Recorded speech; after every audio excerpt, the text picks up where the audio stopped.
So we moved to Saptashi, and he introduced himself yesterday, so he can go without a new introduction.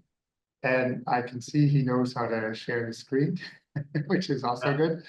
So you're on then, Basu, and with the topic of secondary atomization, and he's quite well known for this field. Yeah, so can you see the screen? Yes, it's just perfect. Sorry, okay. I give you this feedback, the confirmation, everything is perfect. Okay, great.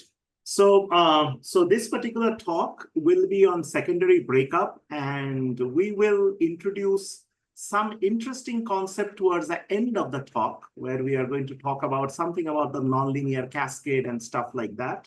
So just bear with me, because we have to go through the initial motion that what secondary atomization is all about. So this picture that you see on the screen is basically a shock droplet atomization, which is very pretty picture and basically summarizes that how catastrophic the breakup can be. But if you analyze the breakup properly, you will see some fantastic universal features coming out of it. So this is the rough outline of the presentation.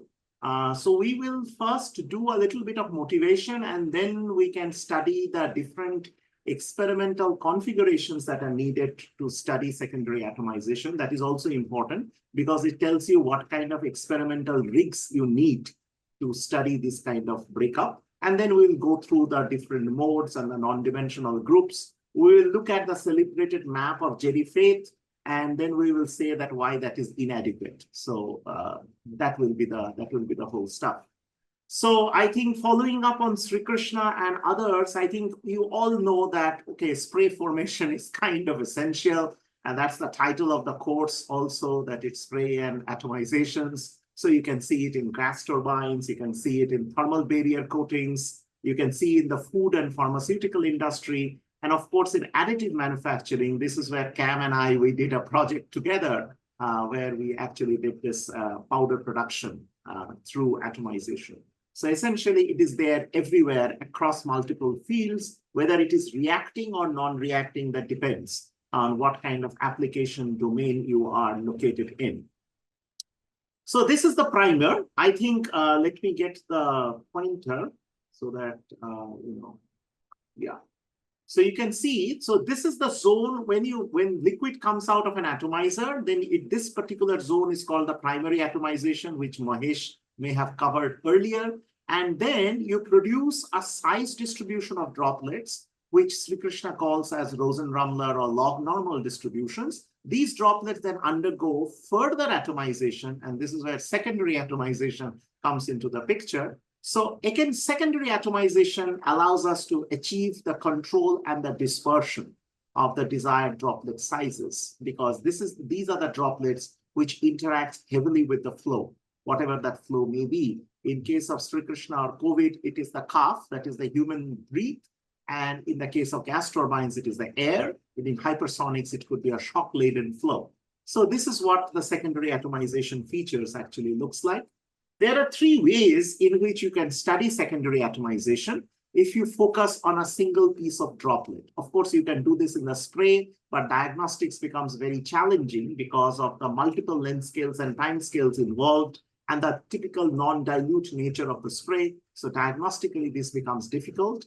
So the commonly used configuration is that you use a shock tube. So basically, if this is a droplet, there is a shock. So the shock induces a velocity field around the droplet. And therefore, you can study how the droplet responds to such a velocity field. It can also be a continuous jet. So that if this is a nozzle, for example, and this is a jet. So this jet will have a typical shear layer, as we know. So, and then you inject the droplet. This is like a droplet that is entering into a cross flow. Or you can enter also the droplet in a coaxial manner. Depends on how you are planning to do it. So this droplet will penetrate the shear layer, enter the jet core, and there it will undergo breakup and deformation. So this is another way. So this imposes a velocity profile of an open jet, essentially. Then the drop tower is another facility in which you drop the droplet from a very large height, and the droplet is basically under a free fall. And therefore, from a droplet reference frame, you will see there is a flow that it experiences around it. Okay, so this actually imposes a gradually increasing temporal velocity. So each of these has got its own utility, okay? And, we have studied in all of these areas. All of these facilities are kind of there. So we have done work in all of them, the PhD students, and all of them have got their own utility. So this is a conventional shock tube. You have a driver section and a driven section. You burst the diaphragm, and then in the window, you actually basically monitor what the droplet is actually doing. So this is a very common method of generating shocks. Typically requires very large floor space, and it is limited in its operational features because you require a large time scale to conduct each experiment. This is the shock tube that we developed as a part of the Indo-German Science and Technology Center project. This uses what we call a metal wire-based shock generation technique, and you can use different contraptions to create whatever shock front that you want, and you place the droplet at the exit of the shock so that, and this droplet is basically levitated. So it is, spatially anchored. And as a result of that, when the shock interacts with this droplet, you get to see certain fine features. So we also have this facility, which is also the continuous jet facility. So here you basically, put it in a plenum, and then you condition the flow such that it comes out as a round jet, and then you inject the droplet into that particular jet, whatever the droplet properties it may be. In this configuration, what you have to assure, however, is that as this droplet penetrates the liquid, penetrates the continuous jet, the time that it spends in the shear layer, okay, should be short enough. So, and it should be shorter than its breakup time scale. Otherwise, you will have breakup of the droplet that happens at the edge of the jet. Okay. So it will be, so the boundary layer has to be thin enough so that it just penetrates, enters the core, and there you are studying the breakup dynamics. Here, of course, the velocity gradients varies quite a bit. As a result of that, diagnostically, this is a very challenging job. Okay, this is the drop tower facility, which you also have, and you can measure it at different points, at different heights. You can also move this up and down the tower to study the breakup. It's like a raindrop breakup kind of a situation. It is used in atmospheric studies quite a bit. So let's now go to now that we know what experimental configurations can be used, now let us look at the characterization of secondary breakup. In a nutshell, what secondary breakup is all about. So secondary atomization roughly can be presented in two segments. One is phase one, which is called the droplet deformation phase. So basically, when the droplet is exposed to an airflow, it basically deforms from a spherical shape to an oblate shape. So this is kind of like the deformation phase. And then the breakup phase is phase two, which happens a little after that. And there you have different modes of breakup. So you have what we call the vibrational mode, which is the simplest part. Then you have bag breakup, multimodal breakup, sheet thinning, and something which is called catastrophic breakup, where we have made quite a bit of inroads in recent times. Catastrophic breakup usually was construed as something that you do not know what the hell it is all about. So idea is this is a very rough segregation of the droplets into two families, so to say. Okay. So as you can understand, this droplet, when it experiences an ambient airflow of whatever velocity, it basically has a very high pressure point here, okay, which tends to elongate the droplet. And as the flow accelerates around it, then basically separates in the aft of the droplet, forming this wake region. This happens in all the droplets that you see that is injected in any gas phase flow fluid. So in the deformation phase, it is, as we said, that the wake basically adds, so there is a separation. So you basically add a little bit of a form drag on the droplet. And because of this forward stagnation point, okay, and because of this high pressure region, the droplet continuously elongates. So it elongates like this, okay, under the action of the aerodynamic drag, okay. And here we define the first, non-dimensional number, which we'll come back to it a little later, that what Onsorge number actually means. But this is what happens. The droplet basically becomes an oblate spheroid kind of a shape. So revisit this once again, that your breakup after this, after the deformation, depends on your imposed flow field, and this can be of these kind of types. You can see an arrow which is going from top to bottom. This is the increase of the aerodynamic effect, which is basically nothing but the increase in Weber number, which you have studied in the earlier lectures, what that exactly means. So let's look at a bag breakup. This is from Shubham's work. So you can see a bag breakup and a multimodal breakup. These are beautiful pictures. And you can see the formation of a bag and stamen in this particular case, if you look at it carefully. Okay. So, and then the left-hand side is just the bag. This is a sheet thinning breakup. So take a look at the left-hand side first before we take a look at the right. So this is a sheet thinning breakup. And this one is a catastrophic breakup, what you see on the right-hand side. Please take a look at the Weber number. This is about 14,000. Okay, so this is what we call catastrophic breakup. So we gave examples of all the different breakup modes that you see around. Okay, so let us look at the non-dimensional groups. So as we can guess, Weber number is a first non-dimensional number, which is the aerodynamic force versus the surface tension. Then the Onsorge number, which is basically relates the viscous forces, which basically depicts that how the viscous force tries to pull the droplet back. And then, of course, you have the Reynolds number. This has got its own importance, which is not readily, apprehensible initially. Additionally, you have something called a Mach number also, which becomes important when the compressibility factors are considered. And then we will also briefly allude that, turbulence adds a lot of additional inertial forces, which is not captured by this global definition of Weber number. And that has a big role to play on the droplet formation from the breakup. So all these things are very, very important and should be looked at. So this is the very famous map of Jerry Fayet, which we all know, and perhaps most of you have seen. So what it shows is that if you have a Weber number versus Onsorge number axis, you see up to Onsorge number of about 10 to the power of -1, there is no dependence on Onsorge number on the breakup modes. That means no matter what is the Onsorge number, just depending on the Weber number, you go from deformation, oscillatory, bag, multimode, and shear. Okay, and of course at very large Onsorge number, okay, you start getting deviations or basically a dependence on Onsorge number, but this part is largely, ill-populated, so to say. Okay, and there are a lot of work, a lot of fluids that are there in this particular thing.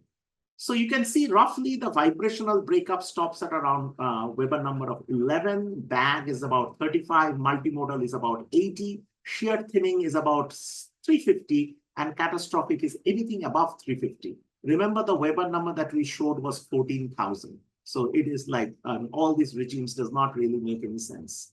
Okay. So, but this is a rough map, what has been very celebrated over many years now.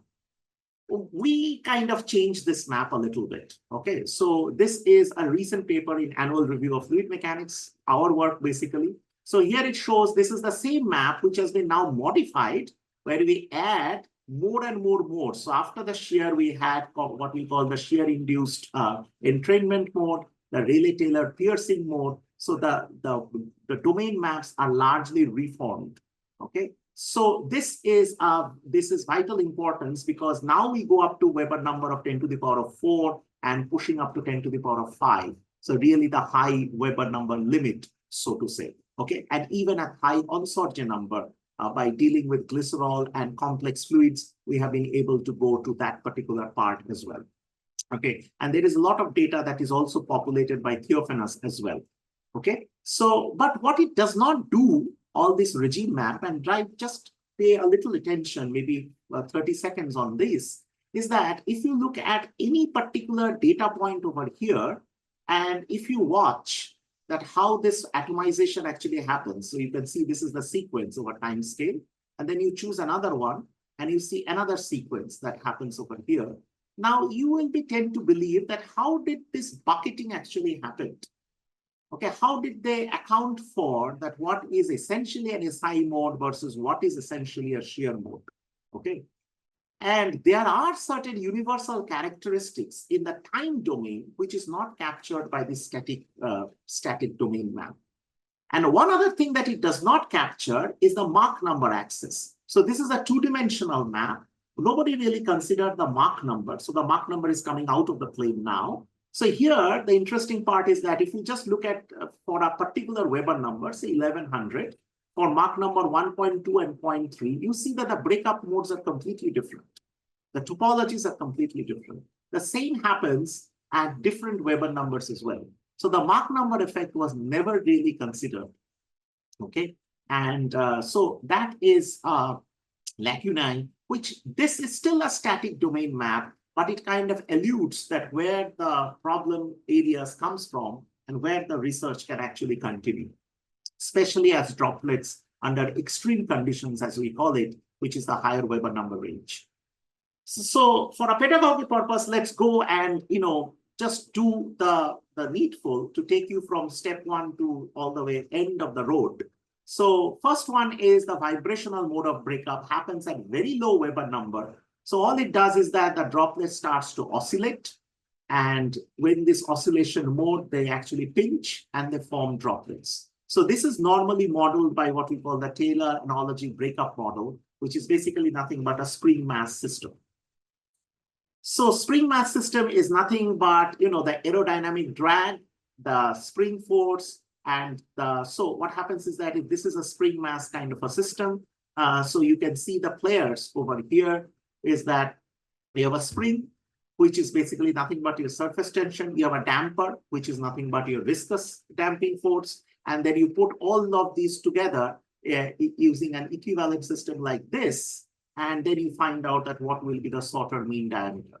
So this model has been there for ages, only valid for very low Weber number. Okay, so this is like what we call the Taylor analogy breakup model, and there are variations of these models.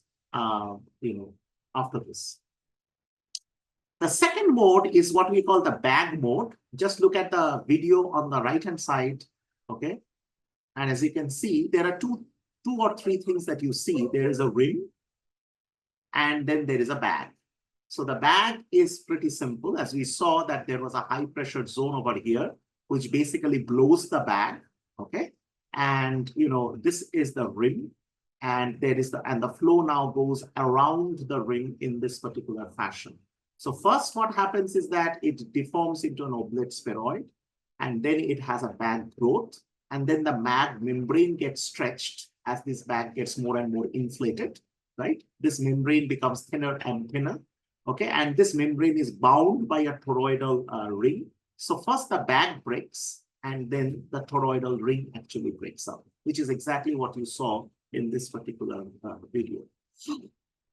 So what happens is that as the bag actually gets stretched under this high pressure stagnation zone, what happens is that there is a fluid flow around it. So small, and there is separation of the fluid flow and all those things. So as the bag grows, the flow disturbances around the bag, okay, causes it to form these holes that you see over here on the bag. And these holes, basically, we discussed it yesterday, what we call the Taylor rim and the Taylor Kulik velocity. And this rim starts to open. So the bag becomes perforated, essentially. And that leads to the formation of droplets. That we saw yesterday, that how it forms when it goes to relay plateau kind of a breakup.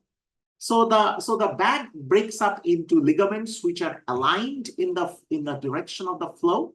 So as we said, the bag rupture is accounted for by the local disturbances in the ambient flow, which we discussed yesterday will bound to happen because of flow separations and flow oscillations. Even the impurities in the fluid can also act as potential nucleation sites. And, there are a lot of discussions on how these holes actually form. And, CAM also has a theory behind it. And we also have our own theories. So all this kind of stuff, more or less, all these theories are aligned with each other.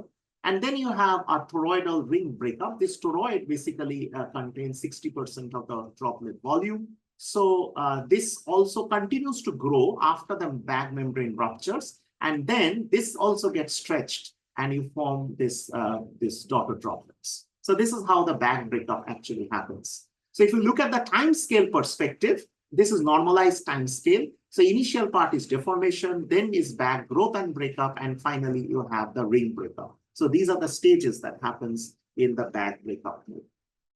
Okay. Third is the sheet thinning breakup. Okay, if you look at it carefully now you see this breakup is a little bit different. Now it forms a sheet along the periphery. So the ligaments that you see were from the sheet which were around the periphery of the droplet. Okay, so this process is a cyclic process. It continues and continues and continues. So this is explained by what we call a boundary layer stripping and a sheet thinning description, which we will see in the next slide.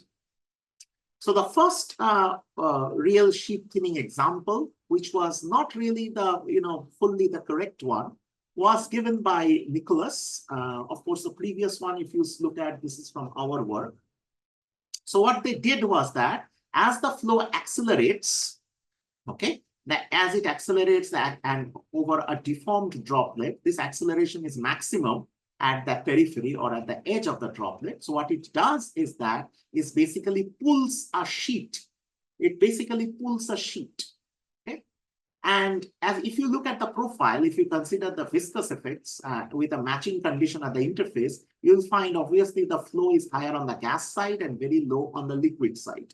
Okay, so and if you, as you know, as you increase viscosity, the ligament sizes and all those things increase, and the droplet diameter also increases. So what happens is that this sheet now gets stretched. This particular sheet now gets stretched. It is like a boundary layer. So this sheet gets stretched and then they atomize into droplets. So this is like so this gets stretched and it becomes thin. Okay.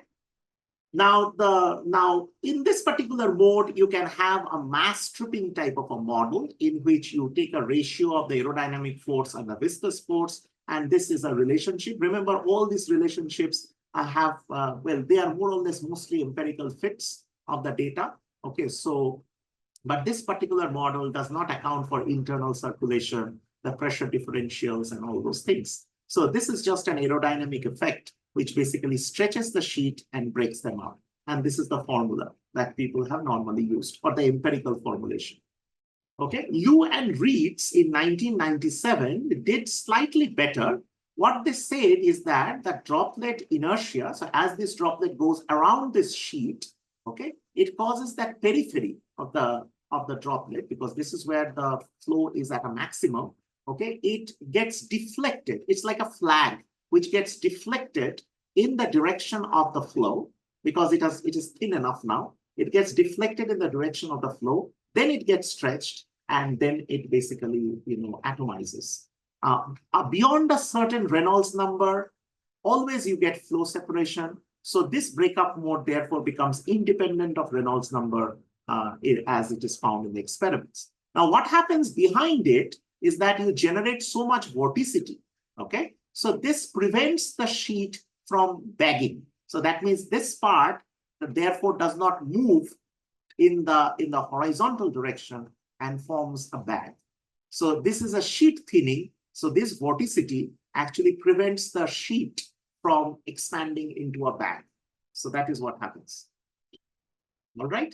And using this, you can find the formula, what is the mean velocity of the droplets of the fragment, and what is a core droplet after it breaks up. Again, these are mostly experimental, mostly empirical formula based on experimental data. The fourth mode is what we call the multimodal breakup mode. Okay, this is a combination of two Weber number regimes. So you have what we call a bag and stamen and a stem and sheet thinning mode. All of these are for Onsorge number, which is low. Okay, so these are some of the examples that you can normally see. Okay, over here. So in this multimodal mode, there are two models which explains this, basically explains this in a nutshell. Okay, first one is by Theophanes and the second one is partially by us. So the first Rayleigh-Taylor aerodynamic mode of breakup, what Theophanes did was that he calculated that this droplet first becomes an oblate spheroid, which has got a diameter which is given by d acro. Okay, so this is the aerodynamic drag that is experienced by the deformed droplet. Then what he did was as follows. Now, as this bag has deformed, now this is like a oblate spheroid. Now, what happens is that now you have this disturbance. There is a flow around this, correct? Now, this particular flow, because now it induces what we call the Rayleigh-Taylor instability on this surface of the droplet. Now, if this surface of the droplet is such that this diameter, okay, this d crow is greater than this is of the equivalent length scale as the wavelength of the Rayleigh-Taylor wave, okay, then what you have is if they are comparable, you are only going to have a single bag. If this wavelength, this particular diameter is much more than the lambda, that means you can accommodate several lambda or several waves, I mean peaks and troughs in this particular segment. Okay, as a result of that, what will happen is that you will get these regions, which are the troughs, where you will have a high pressure. This will actually blow. So you will get two bags and a stamen. So this is the mechanism of bag and stamen formation. Okay. You also have what we call the internal. This is, we also predicted something which is based on a slightly different outlook, is that we predicted that this actually is due to an internal flow mechanism. So what happens is that due to a pressure differential between the periphery and the forward stagnation point, what happens is that there is a flow that goes from the poles to the equator. Okay, poles to the equator. Okay, that is where the sheet actually forms. Now, what happens is that band breakup happens when surface tension is sufficient to resist this internal flow. So that forms that toroidal ring. Sheet thinning happens when surface tension is not strong enough and the droplet continuously elongates, making this particular edge thinner and thinner and thinner. Okay, and then this sheet actually like a flag, then it is carried by the flow. Okay, and multimodal breakup happens when you have, when it's the same mechanism once again, when you can accommodate multiple bags or multiple wavelengths along the periphery of the droplet. So this was the multimodal breakup situation. So we reclassified the breakup modes a little bit.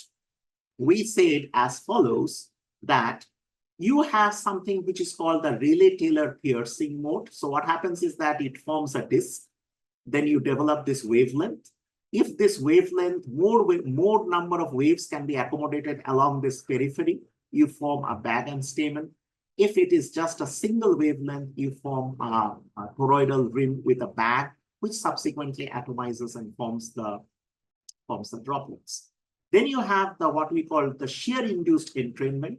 It forms this cupcake-shaped pattern, and the liquid is actually pulled into the sheet.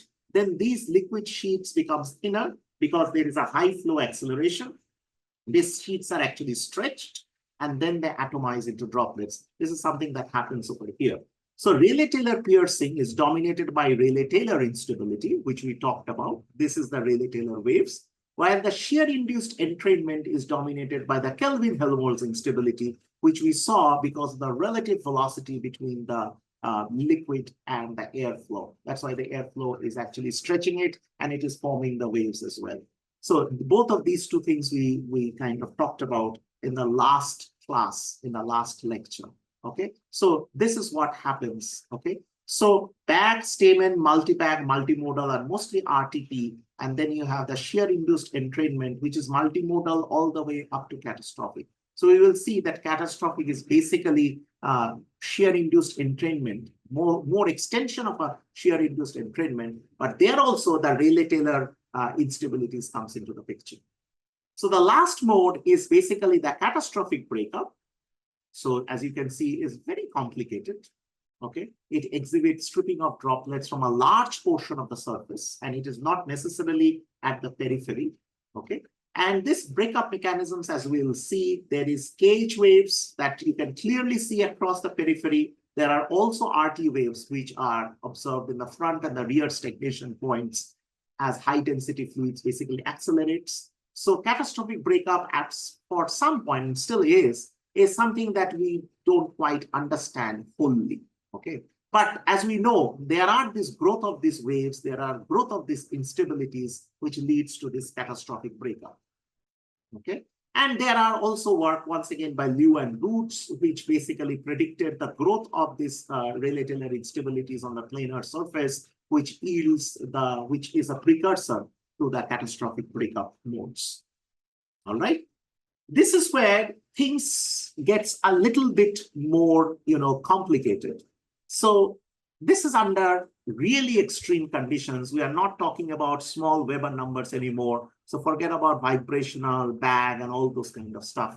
We are really talking about like the extreme conditions now.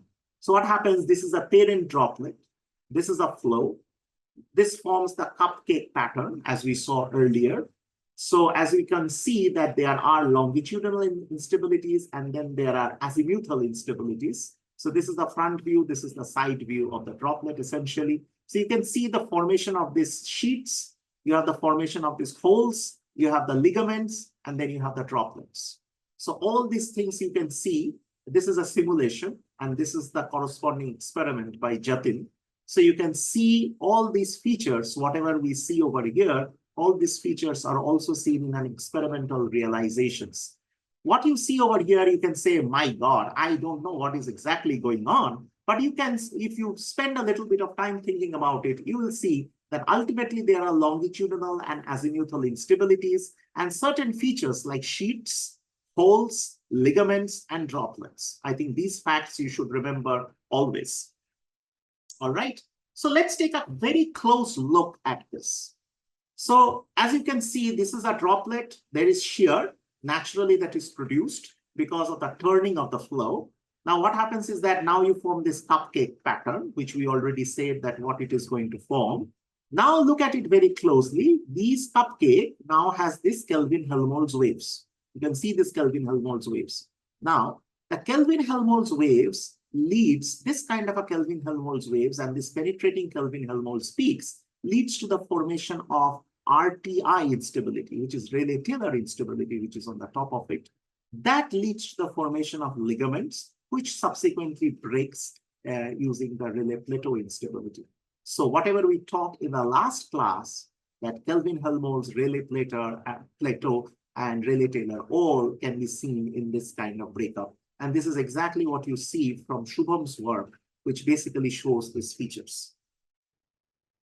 Now you look at, we propose that it is exactly a cascade. Okay, so what is a cascade? The first cascade is a global deformation. So you have a droplet, you have a flow around it, the wake is nicely printed. Now the droplet deforms, you have this migration, this internal circulation of the fluid, which takes it and forms this sheet.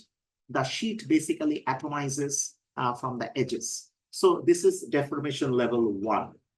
Okay, now you go to deformation level 2 because the surface is already corrugated. So now we are going one level lower. That means there is a reduction in length scale. You are going more microscopic. Okay, now if you look at it, this is a corrugated surface, and this is the Kelvin-Helmholtz wavelength.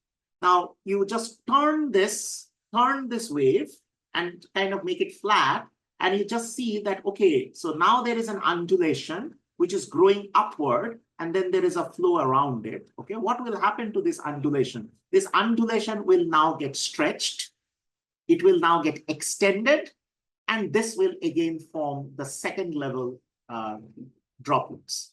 Okay, now if you look at it, so this is the side view. What you are looking at is like a side view. So the Kelvin-Helmholtz crest, and we have already explained that how the pressure and the velocity changes, okay, and how this thing will grow and how this thing will actually get stretched. Now, if we look at it from the top view now, okay, from the other side, you will see that as these sheets are actually growing, now this sheet is a heavier fluid which is moving into a lighter fluid. So they will start to develop what we call this Rayleigh-Taylor instability on the top of this Kelvin-Helmholtz instability. So this is a generation 3 deformation now. So as this sheet actually grows, okay, this forms a back. So there is a local back formation on a deformed sheet. which is formed on the top of a Kelvin-Helmholtz peak. And this sheet now breaks up using a ligament-mediated mechanism, which we call the Rayleigh-Plateau mechanism.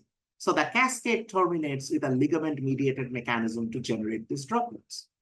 So you can see the amazing cascade that we have over here. The Kelvin-Helmholtz creates these undulations. The Rayleigh-Taylor develops on the top of that undulations. As it develops, now it forms this undulation leads to the formation of a bag, like the bag that you would have normally got here, but at a much smaller scale, very small scale, in fact. And this is the bag which now atomizes. So you see features, the bag which was only, you kind of connected it with a bigger size droplets, that bigger size droplets will form this nice bag. You actually get the smaller bags that actually form out of these sheets. And not only that, you have these hierarchical breakup mechanisms at the high Weber number limit in a very strong cascade. And that's why you have droplet atomization happening everywhere. So this is the schematic which we call the sub-secondary breakup processes. So secondary breakup and the hierarchy of this secondary breakup, which basically shows that you have the Rayleigh-Taylor waves. This is the RTI crest. Then it can form ligament. It can form bags. Then you form the KHI RTI crests. It forms sheets. The sheets forms the rim. Rim forms the bag. The bag undergoes the same rupture, the same Taylor rim and the Taylor-Kulig velocity. And then the rim breaks up like an exact toroidal rim that we described earlier, but at a much smaller length scale this time. Much, much smaller length scale, because this is sub-secondary breakup process. So you can see the early stage Ki initiates an undulations, which is of the wavelength of that.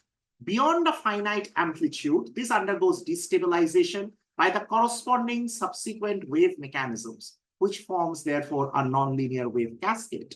And this leads to azimuthal RTI, which can form ligaments, or it can form sheets with a bag. The bag can rupture and form ligaments, and these ligaments exactly breaks up like the way that Rayleigh-Plateau predicted. So a hierarchical scale, KH instability, we thought was a dominating factor, and yes, it is. Now you go, KH prepares a playing ground for smaller scale Rayleigh-Taylor. Smaller scale Rayleigh-Taylor gives rise to the formation of small scale bags, small scale sheets, small scale ligaments, and finally Rayleigh-Plateau breaks everything up. Okay, so in this mayhem, you can detect that this is exactly what happens. This eventually terminates in a ligament formation mechanism, which is the Rayleigh-Plateau mechanism. And some of these things you can actually see in extreme high-speed imaging, where you can see that it forms this RT crest, it forms the crests, and then you can see the ligaments. You can see the bag over here. At a much smaller scale, this bag that now therefore ruptures in exactly the same way that is predicted, and you get ligaments from the rim.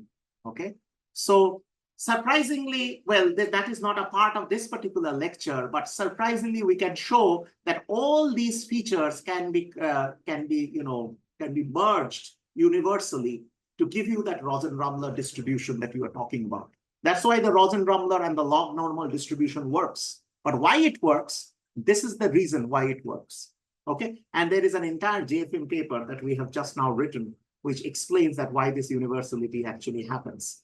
So I don't think that I have taken much of a time, but this is the scientific work which takes you into a journey, which starts with the very basic parts of fluid mechanics, the basic breakup dynamics. And then we had the static regime maps, which we said does not really do justice. It works well in the low Weber number regime, does an extremely poor job in the high Weber number regimes, okay, and does not take into account compressibility at all. And then we see that, okay, underneath the hood, okay, while we argue, okay, this is Rayleigh-Taylor, this is Kelvin-Helmholtz, they are actually hand in gloves, and they together give rise to this very fascinating cascade that we see around. And extreme high-speed imaging, and you need to sample a lot of data to see these features, and then to isolate that what is going on. Okay, so thank you. I think I finished on time, right, Cam? Yep, no question. A few minutes earlier. Okay. I'm actually thankful that everybody finishes on time. We have a pretty strict schedule as it is. Yeah, that's interesting, and I think maybe it's worth mentioning that you're hearing some rather very current research here, and maybe a little bit of a difference to conventional views on secondary atomization. So thanks a lot for that wonderful lecture. And so our listeners are a little bit privileged to be hearing really very new material, but I think also very solid. So as always, we have now some time for questions. Yes. And I know that it always takes 1 minute for people to get their questions formulated. And we've been using I think you did it last time, we've been using mostly the chat. So Yes. you might want to open that chat. Yes, I always have one question ready before anybody else does, so I'll ask that question. It's actually right at the end of your talk. And what I was seeing was that you just said it in a side remark, that this cascade, which is of course challenging to look at the catastrophic breakup, but this cascade that you see, I agree fully, and the different instabilities that are invoked at different stages. But this jump then to a drop size distribution, you just said, oh, it could be a Rosen-Ramler, or I think the other one, I'm not too sure what you said. But that's a pretty big jump. I mean, the question is, how do you do that? And you know, I think you know the work of Villamot, which looks at the gamma distribution, which we're not too happy about, to be honest. But could you give some feeling how you go about from this cascade getting to a distribution? Yeah, so essentially, you know, what we did was that we looked at the local Weber number right now and the local length scales.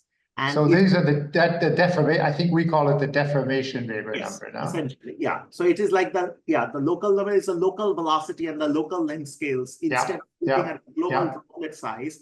Now, if you start now utilizing that, and I will send you the paper that is just now in archive, where now using the DFD method, now if you calculate all these droplet sizes from different instances, and if you apply this Weber number theory, you can collapse them in a single curve. So this is the first insight, and obviously there will be more to come, because I guess we can discuss more when you are here, back here, that what will happen later on, because I think we have this idea that, you know, prima facie it worked. It showed that you can replicate those distributions just by doing this local Weber number analogy. I mean, this is also something that you also endorse. But we can actually, you know, combine all this. That means to have a predictive without coalescence. I mean, I'm not talking about coalescence, keeping that out over here. I think we now have a fairly good idea. I mean, this may not be the correct forum to, you know, do a full-fledged discussion on this, but I can show you that how you can actually merge the data. So all this Rosen-Ramler and log normal distribution, prima facie they work in spite of people not knowing, you know, all these things. So it is because if you consider this entire droplet breakup to be a continuous event, different Weber number, you can actually generate that cascade, and you can actually generate the what is the effect of that cascade. But I would expect that, and this is something that many people have measured, even yourself, that the size distribution changes with time. In other words, the first droplets coming off. We're talking about secondary droplets. The secondary droplets coming off the parent droplet are different in size depending when they eject from. So this is, if I can share this, I will share this one, Cam. So I think you can appreciate it better. So this is the that might not be important in all applications, but in some it might be. This is what exactly. So this is where, I mean, if you look at this particular paper, this is what this is ours, right? So this is what same breakup mechanism. Now you introduce the concept of this Weber number, which is the local Weber number, Yes, the local Weber number. And then this is where you calculate the overall PDFs at different. Could you make that a little bit bigger? Can you make a zoom on that? Okay. Maybe? Yeah, I can make a zoom. Probably some way of zooming in. I don't know. Yeah, I think. Yeah, Okay. that's it. That's good. Yeah. Yeah, so you can see this is the temporal cascade, what you are exactly talking about, right? The temporal evolution of these PDFs. Okay. So time is on the vertical axis? Yeah, so this is the temporal evolution, that how this PDF actually evolves. This is the time. Yeah. Okay, and this is the definition of the local Weber number that we are talking about. Yeah. Okay, And good. finally, wonderful. And finally, you get, this is the distribution that you can generate. So you can see these are the different time scan. T1, T2, T3, these are at different times. And you can see all this PDF. This is a log normal, for example. All these PDFs, basically, they are together. Okay. So they merge. These are taken from different instances for different Weber number ranges, actually. So from 900 up to 4,000, right? So this, what we are saying that these are self-similar distributions across Weber number and time scales. Okay. So this now opens up the way that this is the first definition that we have that this self-similarity actually exists, first and foremost. And the second part is now that we are now looking at fractals, okay, which is basically, one step below the machine learning, but with control, where you can describe that how you can actually evolve a theory on this.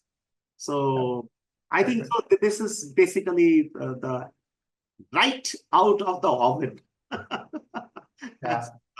It seems we have distracted our listeners from writing questions. So I would like to encourage everybody to add some questions. And the first question is from Bismaya. And maybe if you open your chat, you'll see that. I see that. And Bismaya is from the IIT Bombay, by the way. Okay. So is there any critical Weber number for different breakup modes? Well, we said there is no critical one number. These are rather fuzzy limits. As we see in the lower Weber number spectrum, you can actually bucket them, vibrational, bad, etc., etc. But at the higher Weber number ranges, okay, I think you really need more insights. So I don't think there the Weber number, critical Weber number doesn't really matter. That is because, it is way above any particular decent Weber number that you can think of. Okay, so. But Saptashi, I mean, if you read a textbook on this, you'll read a critical Weber number of 12 for breakup. And that's quite fairly simple to derive. But maybe could you make a comment why sometimes you read the number 12? Yeah, so it's basically a balance, a momentum balance with surface tension. So it's basically if you balance the momentum, that means the inertia with the surface tension, like a spring mass system. Essentially, you can predict that what is the number. This is the number that it needs before the surface tension cannot pull it back anymore. So it will go on into that stretching kind of a mode. And it will go into that oscillating and stretching mode. So this can all be theoretically, actually work out on a piece of paper. So, but that 12 is also like a kind of a, hand waving. I mean, first scale of numbers that you would kind of give to the audience to explain that why a force has to be more and why it cannot be just equal. It cannot be just equal to surface tension. It has to be a little bit more than that for this deformation to go into the flattening of the droplet.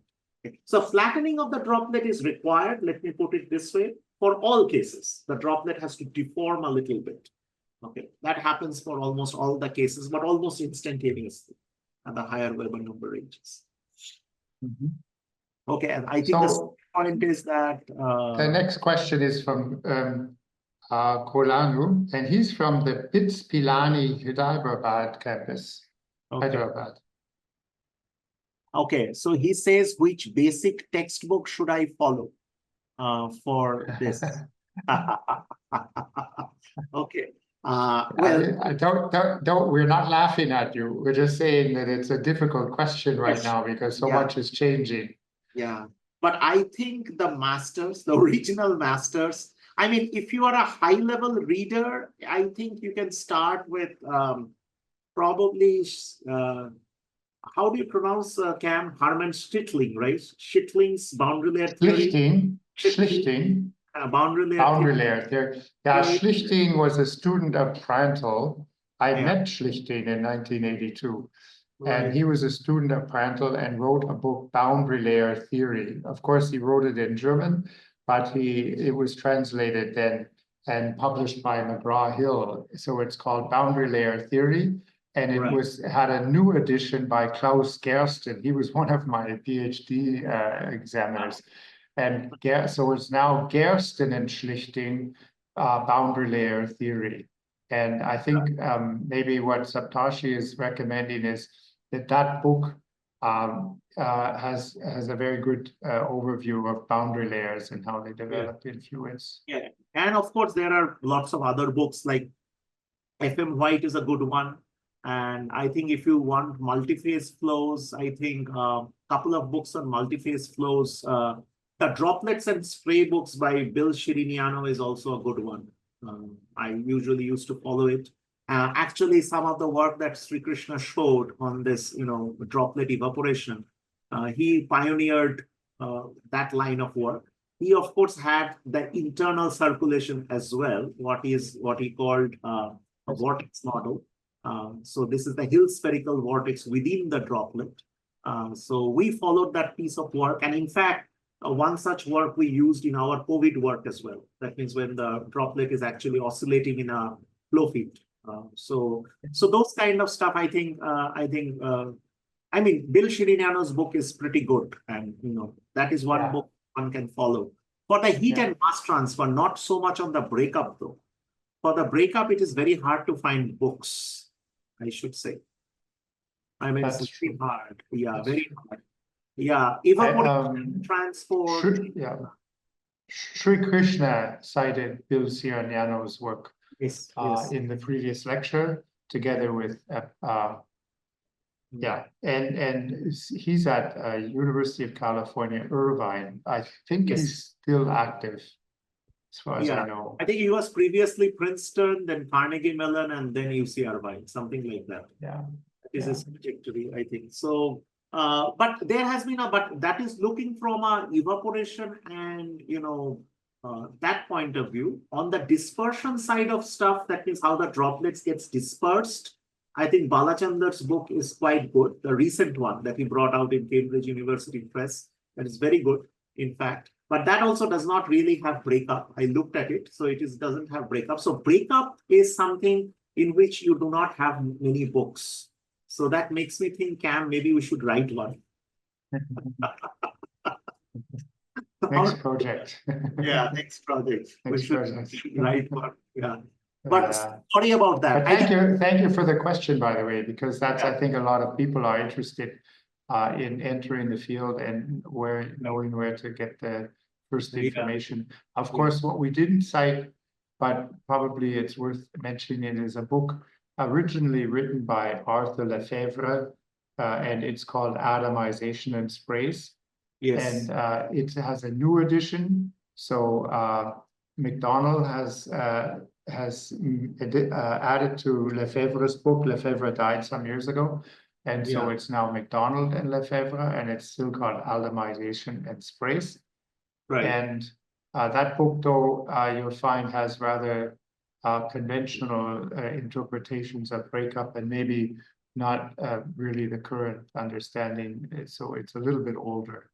Yeah, I think, but the mathematical treatment, I mean, a pedagogical treatment of breakup from the first principles, those are more research monographish type of stuff. So I think that is still lagging. That means, I think combining instability with breakup, like exactly the two talks that I gave, and perhaps Mahesh's talk before, all these things can actually fall nicely into a category of a book.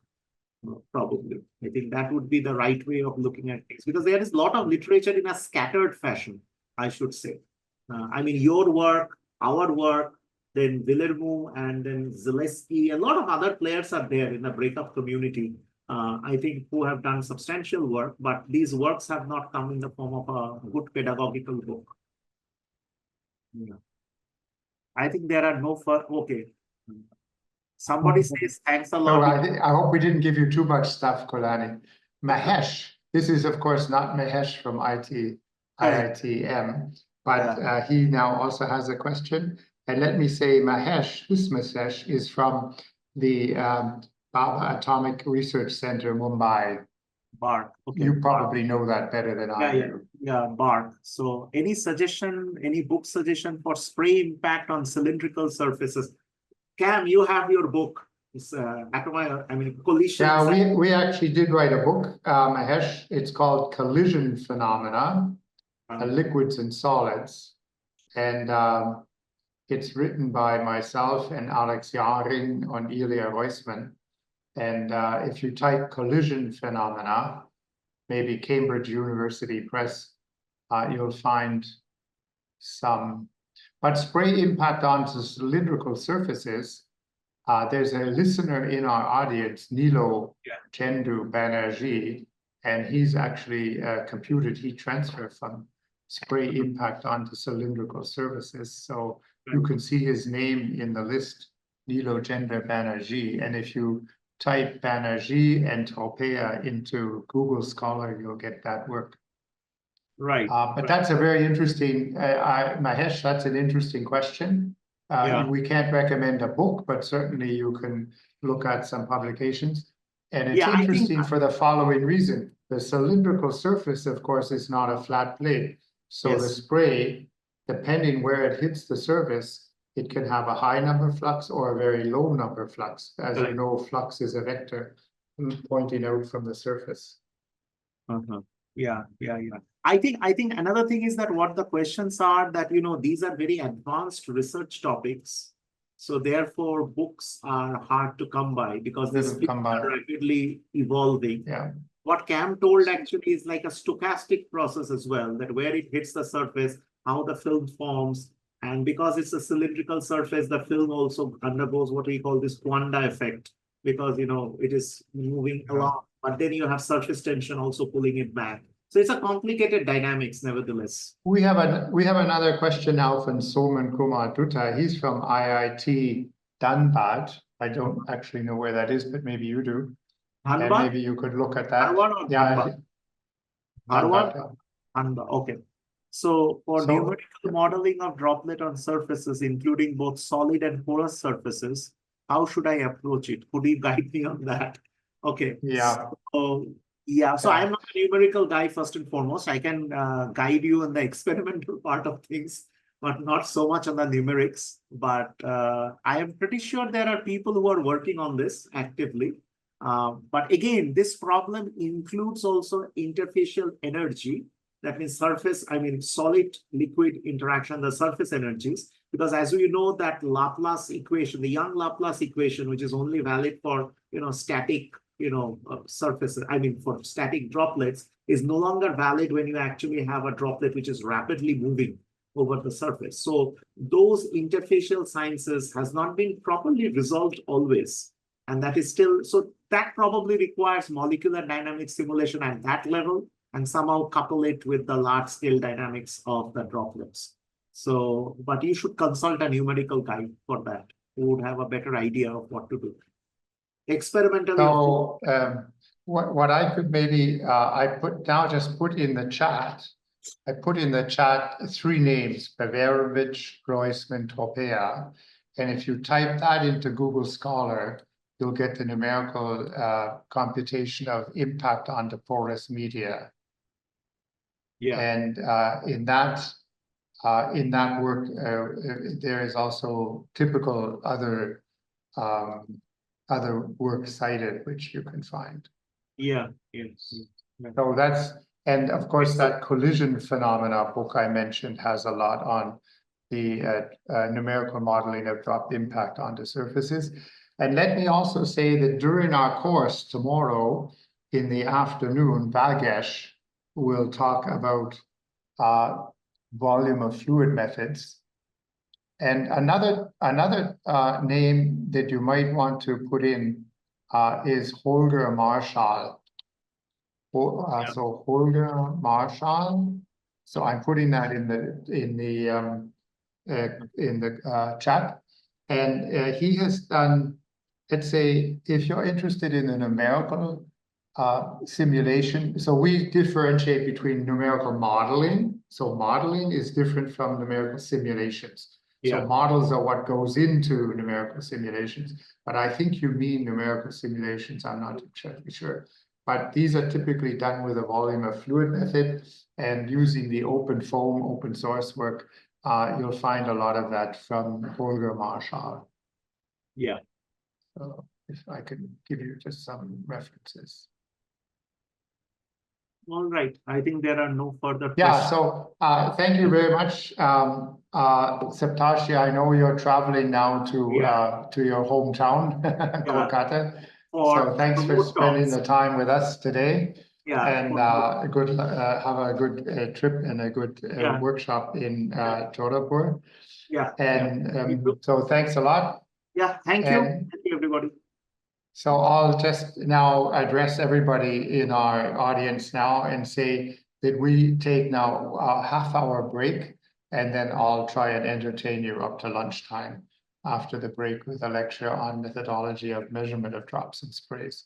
So you can either stay in and leave your computer on, or you can exit and again come back in, rejoin at 11:30, and the lobby has been left open.